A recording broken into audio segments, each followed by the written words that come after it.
Guys, I hope you don't mind me enjoying my morning coffee here. What a beautiful day.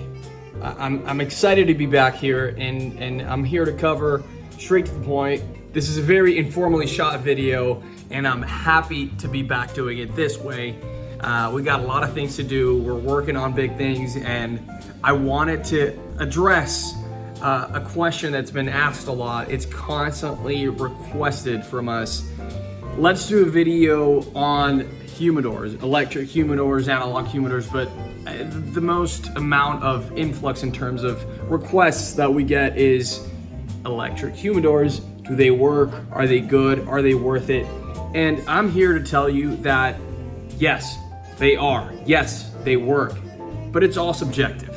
I personally have many humidors. I've got travel humidors, small acrylic humidors, I've got cabinets, I've got analog within the category of analog, meaning no electric or digital technology in there, wooden desktop humidors, and I've finally got myself in this location an electric humidor. I've had electric humidor before, and bottom line is I went for a simple, relatively small count, 250 count NewAir 250 humidor. That is the model, and I'm here to tell you that it's not overly complex, doesn't have a lot of technology, it just basically includes fundamental features such as temperature control and light panels and such. It doesn't have tubes and water and all these components that other electric, more complex humidors have. So that being said, there's different layers of technology that can be implemented in different categories within the electric humidors.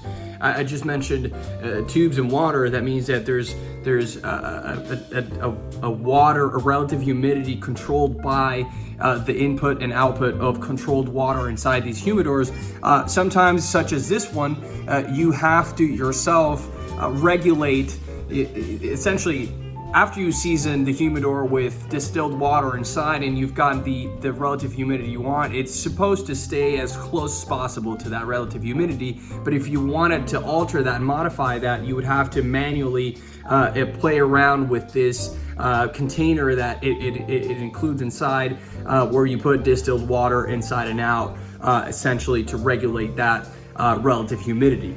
Is the NewAir 250 electric humidor worth it, and does it work, and who is it for? Well, I believe it works fantastic for what I need it. It's just another humidor in my household of the many.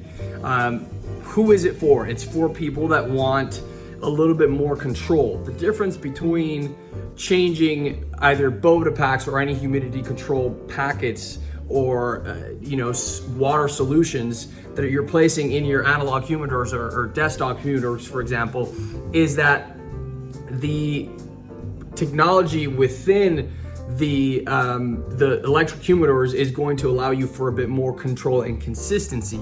They're both going to produce essentially the same product and the same outcome, but one is going to be more consistent than another. If you want that elegant look and feel, this NewAir 250 has got stainless steel. It's got really good quality. It's sturdy. It looks really good. I wanted something that fit my spaces and really enhanced the look of different humidors in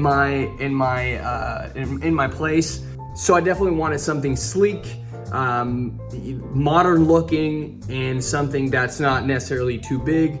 250 count is pretty good for me, considering that I have quite a handful of different humidors here. So if you want control, if you want consistency, an electric humidor and something small and compact such as the NewAir 250 is definitely good for you. If you want something bigger, NewAir has a different series of lineups from up to 1,500, 2,000 cigars. I believe there's other brands that also perform pretty well, but if you want consistency, if you want a solid humidor in terms of an electric humidor, I think the NewAir 250 is a good starting point. if you have a lot of cigars and you have any other humidors or any other types of humidors, I would definitely look into getting something bigger. But to answer your question, guys, this thing looks good and it works. Till next time.